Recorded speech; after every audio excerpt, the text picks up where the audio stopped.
Hello সবাইকে, কস্তুরী চ্যানেলে আরও একটি রেসিপি নিয়ে আপনাদেরকে স্বাগত জানাই। আজকের রেসিপি ব্রেড পুডিং। চলুন তাহলে ভিডিওটি শুরু করা যাক। প্রথমেই আমরা একটা প্যানে নিয়ে নিচ্ছি দুধ এবং দুধটিকে আমরা ভালোভাবে ফুটিয়ে নেব।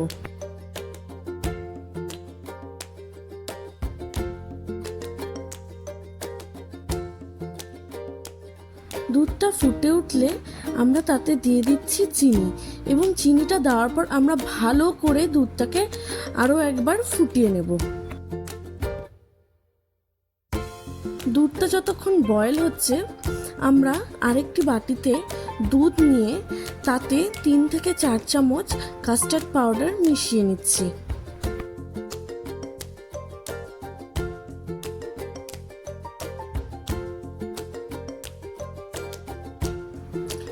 এদিকে আমাদের দুধটা ভালোভাবে বয়েল হয়ে এসছে। এরপর আমরা এটাকে আর কিছুক্ষণ ফুটিয়ে নিয়ে তাতে মিক্স করে রাখা যে কাস্টার্ড পাউডারটা সেটা এর মধ্যে মিশিয়ে দেব এবং ভালো করে এটাকে ঘন হওয়ার জন্য রেখে দেব।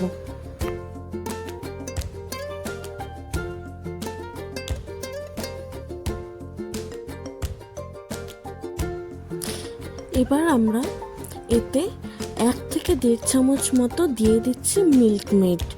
এটা অবশ্যই অপশনাল, আপনারা চাইলে দিতেও পারেন আবার নাও দিতে পারেন, বাট এটা দিলে টেস্টটা খুব ভালো হবে।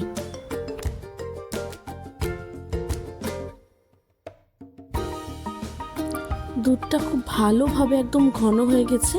এবার এটাকে আমরা ঠান্ডা করার জন্য রেখে দেব। এবার একটা বাটিতে আমরা নিয়ে নিচ্ছি ফ্রেশ ক্রিম। মোটামুটি 3 থেকে 4 চামচ মতো আমরা ক্রিমটা নিয়ে নেব।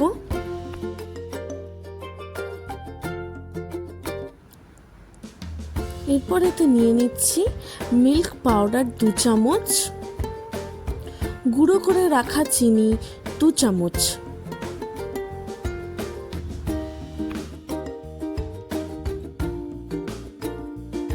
আর দিয়ে দিচ্ছি এলাচের গুঁড়ো।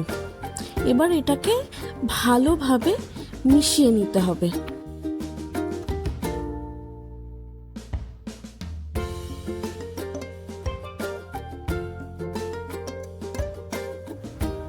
এবার কিছু ব্রেডের স্লাইস নিয়ে চারপাশগুলোকে আমরা কেটে নিচ্ছি।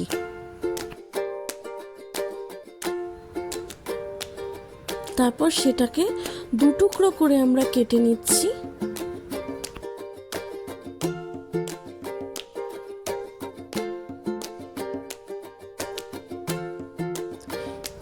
এরপর যে ক্রিমটা আমরা রেডি করে রেখেছিলাম সেটা ব্রেড স্লাইসগুলোর মধ্যে আমরা ভালোভাবে মিশিয়ে নিচ্ছি।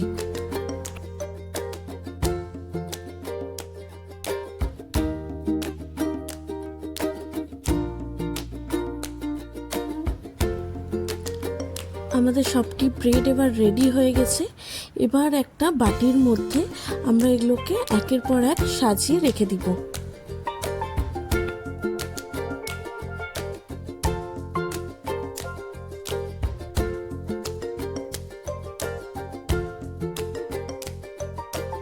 বাকি ক্রিমটা আমরা এর উপর দিয়ে হালকা করে একটু ছড়িয়ে নিচ্ছি।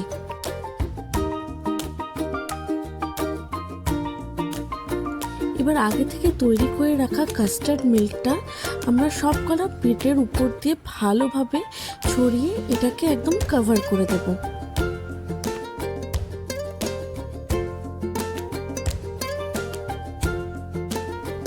এরপর আমরা এর উপর দিয়ে ছড়িয়ে দিচ্ছি গুঁড়ো করে রাখা কাজু।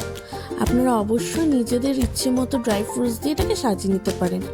তারপর ফ্রিজে রেখে দিতে হবে 5 থেকে 6 ঘন্টার মতো সেট হওয়ার জন্য। ব্যাস, তারপরেই রেডি আমাদের ব্রেড পুডিং। অবশ্যই বাড়িতে এটা বানাবেন এবং জানাবেন কমেন্ট বক্সে রেসিপিটা কেমন লাগলো। এটা ভালো লাগলে চ্যানেলটি সাবস্ক্রাইব করে দিবেন, লাইক করে দিবেন এবং দেখা হচ্ছে আবার একটি রেসিপি নিয়ে পরের ভিডিওতে। Thank you.